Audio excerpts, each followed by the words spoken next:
ഒരു ആറ്റിറ്റ്യൂഡാണ് എല്ലാവർക്കും ഭയങ്കര ഇഷ്ടമായത്. ശരിക്കും പറഞ്ഞു കഴിഞ്ഞാൽ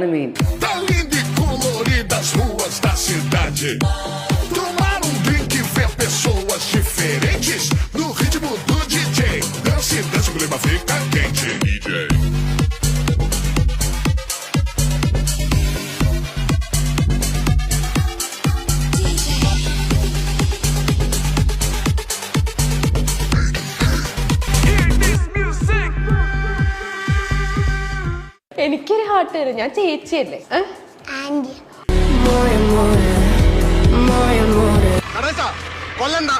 ഞാൻ ആന്റിയാണോ?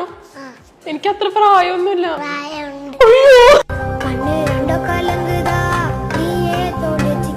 2.5 വയസ്സാണല്ലോ അന്നേരം. അപ്പം ജസ്റ്റ് അപ്പൊ അവര് പറഞ്ഞു പറ്റത്തില്ലെന്ന് പറഞ്ഞു. ആദ്യം നോ പറഞ്ഞു. ജസ്റ്റ് ഒന്ന് നടന്നോട്ടെന്ന് ചോദിച്ചു. ഞാനില്ല, ഒന്ന് വൈഫ് ഉള്ളായിരുന്നു. അപ്പം ആള് നടക്കുന്നതിന്റെ ആണ് ഇപ്പൊ വൈറലായ വീഡിയോയുടെ ഫസ്റ്റ് പോസ്റ്റ്.